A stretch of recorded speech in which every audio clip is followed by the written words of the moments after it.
Hello everyone, thanks for joining us today here on LinkedIn. My name's Graham Smith, I'm here from WithSecure. We're a cybersecurity company and we've been on the Salesforce App Exchange since 2016 with a solution called WithSecure Cloud Protection for Salesforce. I'm delighted today to be joined by Paul Gilmore from Salesforce. Paul, why don't you introduce yourself to everybody? Hi everybody, my name's Paul Gilmore. I'm what we call a pre-sales security specialist at Salesforce. So my day job is to help customers understand how we secure their data, where we secure their data, questions like that. And I've been doing that for Salesforce for around 15 years. I currently work in the public sector team, so I help put UK public sector customers mostly with questions around our security posture. Thanks, Paul. So today we're going to have a conversation centering on best practice when it comes to security on Salesforce for public sector organizations. That's going to form two main parts. We're going to get really clear on some theory around best practice. We're going to look at the National Cybersecurity Centre's cloud security principles. And we're also going to look at the practical elements of it. How can you take Salesforce into use and configure it and use it securely? And what are the really good security outcomes that public sector organizations are getting all across the world on Salesforce? So Paul, turning to you, what is the NCSC? So the National Cybersecurity Centre are there. It's an organisation that's there to help make the UK the safest place to live and work online. And I'm using those words because that's what's on their website. And they've got advice and guidance and all kinds of really good information that help not only public sector, but also private sector, small, medium, large size enterprises, as well as the general public as well. Perfect. And what is that specific security guidance for public sector and other organisations, and how can it be useful to them? So if you were to go to the NCSC website, you'll see all kinds of buttons and links there. If you go to the advice and guidance, you'll drill down into a screen that's got a number of elements, one of which is cloud. If you go to the cloud section there, you'll see a variety of items. There's 70 something I saw the other day, and one of those is the cloud security guidance, and that's what we'll be discussing there today in a bit more detail. But that describes, for example, important cloud concepts such as the shared responsibility model, different cloud models such as IaaS, PaaS and SaaS, different hybrid, public, private cloud, etc., things like that, as well as the 14 principles themselves, where you get into a bit more granular detail about recommendations for good security practices. And we should just mention that it's not the only good guidance out there. If you go to .gov.uk, for example, there's a lot of good guidance there around data classifications for public sector, for example, as well as the MOD and their secure by design approach. So there's a lot of great guidance out there, but we're just focusing on the NCSE stuff today. Perfect. I think it's a really good point you make about the shared responsibility model to help people online who are watching today understand that in a bit more detail. That's a model that governs all cloud platforms, Salesforce or any other. And what that means is there's some good news for customers using Salesforce. You take a lot of the responsibilities on your shoulders, and Salesforce is an incredibly secure cloud platform. And when a customer chooses Salesforce, they do outsource a lot of their risk to Salesforce. But it doesn't mean that they don't have their own responsibilities. So organizations do have responsibilities on the cloud when it comes to security. But as Paul said, there's some really good guidance about what you should be considering and what you're actually responsible for. So let's turn the lens a little bit more towards Salesforce. How do you help your customers in that kind of pre-sale of Salesforce? How do you help them choose Salesforce and take it into use? So if we double down on the choose aspect, that would for us typically become part of the pre-sales process, as you say. And what we're looking to do there is basically be as transparent as we can and provide the technical details that an organisation is looking for. So the first thing we'll look to do is obviously the functional fit. Can we do what the business or the customer is looking for from a solution like ours? And with the variety of solutions and services we have now, the answer to that is almost certainly yes. And we're working in many different parts of government, including local governments, central governments, the health service, police, transport, many other sectors. So we'll look at the functional fit. And let's assume that we've got a good fit there. And then there are several other parts to that pre-sales conversation, and in terms of non-functional. So there is the architecture conversation, integration, application development, and also security. So if we then go into the security piece, what we really like to do is engage with the customer security team as early as possible and learn from them what their process looks like in terms of risk assessment and procurement process, so that we can help them make, hopefully, a positive decision towards Salesforce. But security teams are always busy. We need to make our engagement as easy for them as possible. So we have a number of moving parts to that. For example, we would do a stand and deliver session. So we'd meet with the security organization, do a presentation where we cover how our services work, etc. We typically get a questionnaire. So we would complete the security questionnaire and return that. As part of that written response, there is often some interest in independent validation of what we're saying we do. And that's one of the NCSE requirements, is to ask the cloud service provider for that independent validation. And that would take the form, for example, of certification evidence, audit reports, independent audit reports, pen test reports, as well as a lot of our own documentation. And we make that available to customers and prospects online via something we call the compliance portal. So that's one of our part of our trust website. So that's something we direct customers to. And then there may be some follow-up Q&A. So the customer will take some time to digest all of that, then come back with some clarification questions. Well, you said you do this. Well, can you tell us a bit more about that? So we'll get into that. But it's an iterative process that's there really, like I said, with transparency, technical detail, and hopefully build the trust that the security team are looking for. So then they can make a recommendation to the business that says, yes, so we believe Salesforce is a secure place for our data. And of course, one final point there, Graham, is partners. So we do a lot with our features and functionality out of the box, and we've got some add-ons that we may get to.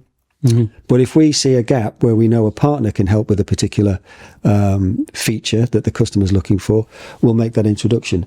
It's not a recommendation for that partner, but if we see something that we know WithSecure can do, then we will introduce yourselves, of course. Perfect.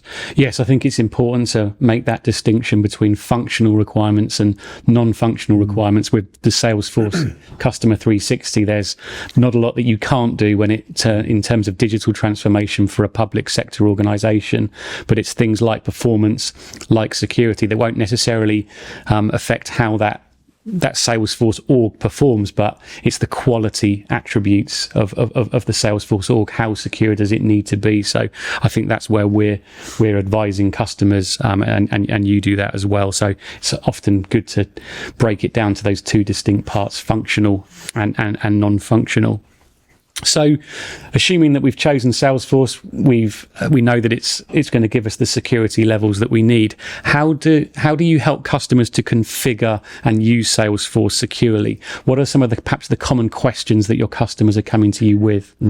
So common questions, I think I'd have to say the number one question we get is, where's my data hosted? Mm-hmm. And often it's public sector that are most active in that particular area. They would want to have their data hosted in country as much as possible, in the same region sometimes, offshore not so much these days. But so public sector are looking for having their data hosted in country. And that's something that Salesforce have been able to do for a while now. And we're expanding on that model with something we call Hyperforce, which is a partnership with hyperscale cloud providers such as AWS. So we're increasingly being able to host our services on AWS environments, which means that we can move into countries where AWS already are. Mm-hmm. Which is much quicker than the older model of the first-party data center approach. So that's the number one question around data residency. But I think, Graham, you were saying that you're seeing some of that as well, right? Yeah, absolutely. We get those kind of questions from our customers on Salesforce, and we've adjusted our strategy accordingly. So as recently as this month, we've made available new AWS instances in Singapore and Australia. Why? Because customers in those regions, public sector and otherwise, have asked for it. So we absolutely see public sector organizations and their demands driving change and good outcomes in security on the cloud. And then what about support, Paul? Because again, that's something else that public sector organizations are pretty strong on. Yeah, well, we'll be asked, where are the support people based that have access into the hosting infrastructure? How is that controlled? What kind of access do your support people have? And we get into the weeds on that conversation as well. We're more than happy to. So there's a lot of documentation we make available online, such as our Spark documentation, security, privacy, architecture documentation. There's a public website, no NDA required, and there's information there that describes our hosting model and support model as well. Mm-hmm. So that's a common one. And we also get into the details of how we control our own administrator access for our own network admins, DBAs and such. Again, happy to have that technical conversation. And there's evidence of that in, for example, our SOC 2 reports as well. And as part of bringing a more European look to that support model, we've released or announced this year, it's now available, the Hyperforce EU operating zone. So that means that customers can have their data hosted in Europe and the support provided from within Europe as well. So that's, again, we're moving in the direction of making it more local. Mm-hmm.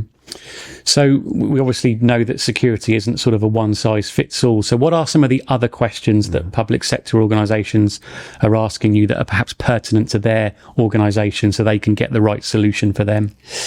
So I would say encryption of data at rest. We get it from other industries, but public sector especially so, I think. Financial services are big on this as well. But it's citizen data that typically is being stored in Salesforce if it's a public sector customer. And again, we've got multiple options when it comes to encrypting data at rest. We're doing it by default, but there's also some enhanced options where we can provide the customer with some more advanced key management features as well. So that one comes up. Another one, public sector, is the shared responsibility model. Again, because a lot of public sector customers are often coming from an on-prem world. So the shared responsibility is perhaps newer to them. And with the different models of cloud, with PaaS, SaaS and IaaS, then the line where that responsibility is can differ. So we get into the details of what that means from a Salesforce perspective. Where's that line? What features and functions are available to customers, and what do they not have to concern themselves with too much? I think operational security is one of the principles around the patch management, vulnerability management, configuration management, incident management. We're doing all of that as part of providing the service. Mm-hmm. So the shared responsibility comes up. Yeah. You talked about on-premise, Paul, and I think we were talking before, there was some challenges where you see perhaps questionnaires from customers that might be a little bit out of date. Could you give the detail there, please? I can't give you the detail, but in principle, yes. What we're seeing sometimes is more of an on-prem mindset coming to a cloud solution. Mm-hmm. So the questionnaire is more of a, how do we do patch management, config management, etc.? And that's what we're doing as a cloud service provider. So we have to sort of reset expectations a little bit when we see that kind of approach. But the cloud principles are great at that. That's because that would enable a public sector organization or any organization to take that cloud lens more so than perhaps an on-prem lens, and ask all the right questions. Because if we get a questionnaire that is coming from an on-prem world, it's not asking all the right questions, and we want to be asked the right questions. And so the cloud principles are good at that. Mm-hmm. I think what we see at WithSecure is that with the cloud, that security becomes less asset based and more user based. So security teams less focused on securing assets like devices and servers and such like, and more concerned around securing users. So if you have hundreds of internal users and perhaps tens or hundreds of thousands of external users using Salesforce, that's often where the security challenge lies. So we really see organizations who are getting good outcomes really looking at that user-based approach to security. And yeah, we'll come on to how Salesforce can and does help organizations achieve that. So we've looked at the sort of NCSC cloud security principles in general. Could we perhaps focus on a couple that you think are really useful for public sector organizations to be thinking about? So I would say, off the top of my head, principles 9, 13 and 14 are where we get into the meat of what our features and functions that we ship with the product are doing. And some of the recommendations from NCSC is around secure by design, so security features that are switched on by default, so they opt out rather than opt in. So, for example, the auditing and logging functionality that we provide out of the box, that's switched on by default. So that will give a customer insight into, for example, successful and failed login attempts, changes that are being made to certain fields, administrator changes. What are admins doing when they're logged in? So all of that is recorded and available within the standard application in a format that is readable within the application.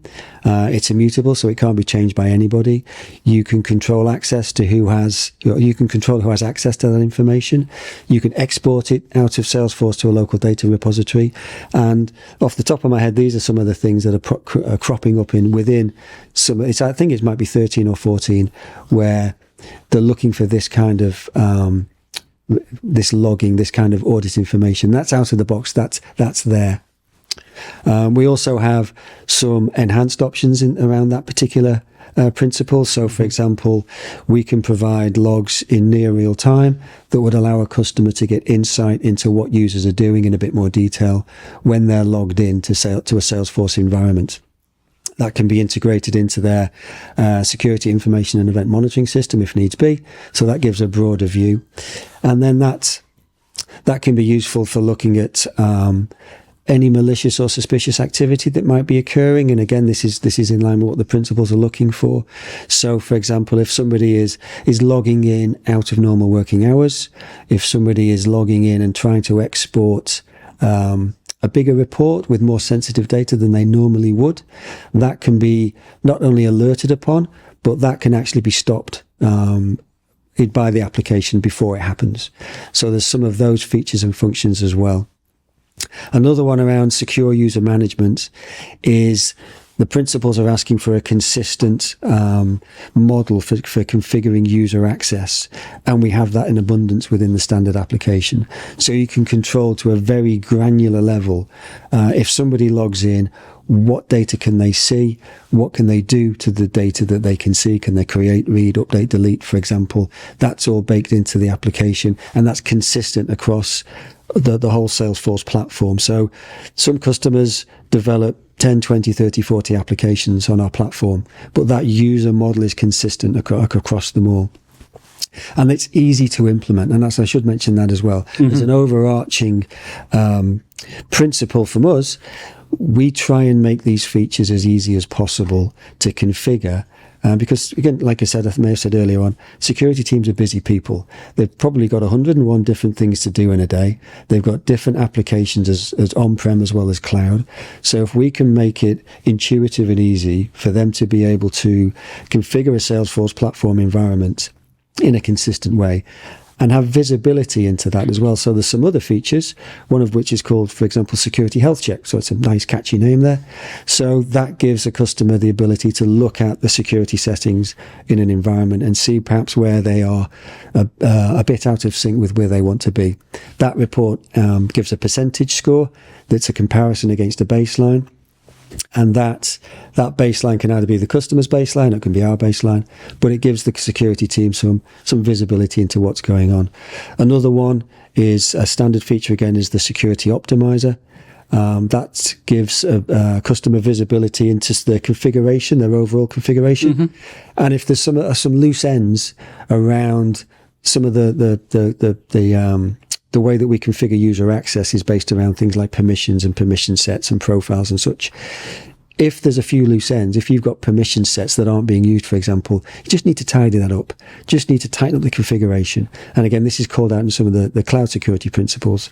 And that's the kind of thing that we can provide out of the box as well. Yeah. That's good to hear. I think that it's that holy trinity that you can get from Salesforce, that visibility, protection and control. That's a really good position for any organization to be. And I think the build from our side would be, it's really important that the Salesforce owner and the security owner collaborate together. What does that look like in practice? That might be the security team saying, hey, here are the policies and the controls that we're going to set around something like user access. And then they're implemented in Salesforce Salesforce by the Salesforce team who have that real knowledge of how to make changes to the system. And I think the one common error we see with kind of user management or access is over access. So people getting more access than they should perhaps actually have. So I think there's some really good controls out of the box that Salesforce gives around sort of least privilege and least access. And I think they're really great guidelines for customers to use. And that's a great point. I would add to that the first gate, of course, is authorization, and we've mandated two-factor authentication, which is a really good move for any service you're using on the cloud, not just Salesforce, but anything you're using. And we often see customers that will integrate into their single sign-on as well. So that's reducing the risk associated with passwords and usernames being the only form of authentication. So that's one of the things we would mandate. And then when you've set that up, really restrict that principle of least privilege, segregation of duties as much as possible. Really restrict the access that people have to data. Almost restrict it down to a point where they're coming to you and nagging to have access to data, because then at least you know that they do have the minimum amount of access. And just to add to the excellent point you made there, Graham, around, we see that a lot. We see the business is the Salesforce application owner, and they perhaps aren't engaged with the security team as much as the security team would like them to be engaged. Now, that may be for very legitimate reasons that the security team, as we said earlier, very busy people. But if there's more collaboration between those teams, then it can make for a smoother Salesforce implementation from a security perspective, because the granular access controls are now being configured in line with the company policy around access to data, authentication, monitoring of activity. So the closer those two teams can work together, the better.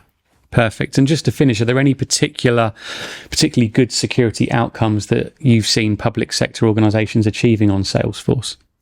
Well, I'd say that multi-factor authentication, that's easy to implement. And we encourage that. The setting up of a granular access control model, all in line with what the principals are asking for. And coming to us and doing a really thorough evaluation of our hosting infrastructure in terms of the documentation we can provide, because that again is one, I think in Principle 14 is one of the things about what's the level of confidence you've got in the organization's ability to meet Principles 1 to 13. So we like to customers to kick the tires really hard.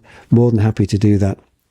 So I think that, coming to us and doing a really thorough evaluation is a good outcome, because then they've got the reassurance that they're looking for, that we know what we're doing and we can help them. And we can provide a lot of links to and access to documentation that helps them in that endeavor. And I should just, of course, finally mention, we do have a document on our compliance portal that describes how our core services compare to the 14 cloud principles. So we're happy to share that with organizations that come to us in a sales cycle or an existing customer. But the configuration is there as much as possible to be easily implemented by a security team, and that's a positive security outcome. Yeah, absolutely. I think I can cite one example that might be useful for people watching today, which is one of our mutual customers, which is Guildford Borough Council. They have a My Guildford portal that's built on Salesforce. Fantastic piece of functionality that enables 50,000 of their residents who have signed up to the portal to access information on things like planning and waste management. WithSecure, they're a customer of ours, so we're scanning all of the unstructured data, so the files and emails that are being sent by those residents to Salesforce, and removing any threats that pertain to that. So that's again a really good security outcome that Guildford Borough Council is getting. They've got a safe, secure platform in Salesforce, and they know that the data that's being uploaded is also free from anything malicious. And one of the lines from them was they believe that they've got a more secure environment on Salesforce than they would have had previously on-premise. So again, that's a common thing we're hearing, that public sector organizations are moving to the cloud for the better security outcomes that they're getting. So that brings us to the end of the sort of formal conversation between Paul and I. What I'll do now is just share some takeaways before we move to the questions that we've had online today. So I think the takeaways that we want to leave you with today is be familiar with the National Cybersecurity Centre, the NCSC guidance, and particularly their cloud security principles. Make sure that your Salesforce and security teams have a dialogue and that they're talking about privacy and security when it comes to the cloud. And then thirdly, do seek expert advice. Talk to cloud providers like Salesforce. They have a wealth of information that can really help you make the right decisions when it comes to cloud transformation and security. So let's move to some questions online. I've got the first one here, which is a very, very current theme. It's all about AI in security. Paul, turning to you, what does that actually mean for Salesforce right now? So we're seeing a lot of interest in AI and how it can work with our solutions. Mm-hmm. I think the big one that's coming up in my world is how can Salesforce customers integrate in and use AI in a secure way from within their Salesforce environment. And we've announced something at Dreamforce this year. So this is there's videos and such on YouTube from our leadership presenting on something we call the trust layer. So this is really there to enable Salesforce organizations to take their CRM data and use it with an external LLM in a secure way. So this trust layer, if you like, sits between the CRM data in Salesforce and the external LLM. And what we have is, rather than allow that sensitive data to leave that Salesforce environment and go straight into an external database like an LLM, we have a series of gates that apply some security controls to that data. And this is being well received by security practitioners because it's masking that data. We're doing some prompt defense. So we're looking at the prompt to reduce hallucinations. We're reducing the risks associated with bias. And so there's this series of things we're doing so that when the data leaves Salesforce and goes to the LLM, it's masked. It's the sensitive data is not used by the LLM for training. We have a zero retention agreement, for example, with OpenAI, which means that data is not stored or used by that external LLM. And when the prompt comes back, then it's rehydrated, and so the user is presented with something useful from the OpenAI, for example, model. So that's something we call the trust layer. And if anybody wanted to see more about that, then there's footage from our Dreamforce event online. So that's coming up in more and more. Yes. Is how can I use Salesforce with an external LLM? That's great. That's really clear. Thank you. And then second and final question today: what sort of threats is Salesforce seeing and helping customers with? I think you talked about credential stuffing being something that's particularly pertinent. So we, as part of something we call event monitoring, we can surface information to a customer that would indicate to them if their Salesforce environment is being subject to a credential stuffing attack. Mm-hmm. If there's any attempted session hijacking going on for their org, we can surface that information. So we are making some of this threat-related information directly available to customers. The biggie there is, to improve the authentication with two-factor. Again, we keep coming back to that. But if you go to the again, this is publicly on our public website. If you go search for security best practices or Salesforce security best practices, there's a ton of information there that will give you some help on getting started with that. Excellent. I think from our side, one of the things that we see that we're helping customers with is the increase, quite frankly, of malicious URLs. I think that people perhaps think of threats as, viruses in Word documents or Excel spreadsheets. Yes, we do see those and help customers to mitigate the risk of those, but we're certainly seeing a trend of a lot more malicious links. Sadly, very easy and simple to execute a URL-based attack, and we've got some good technology where we sort of, every time one of those links is clicked on, we can scan it on behalf of a Salesforce customer and sort of eliminate the threat pertaining to that. So I agree with you that these are the types of threats that happen on Salesforce and all other cloud platforms. But what we're looking for is to deliver that good security outcome that the customer wants. And very pleasingly, we're able to do that together. So it's a good partnership. So that brings a close to the conversation today. If you'd like any more information on top of the links that we've already shared, then please do feel free to reach out to Paul or myself. So on behalf of Paul, all that remains for me to say is thank you so much, and bye bye for now.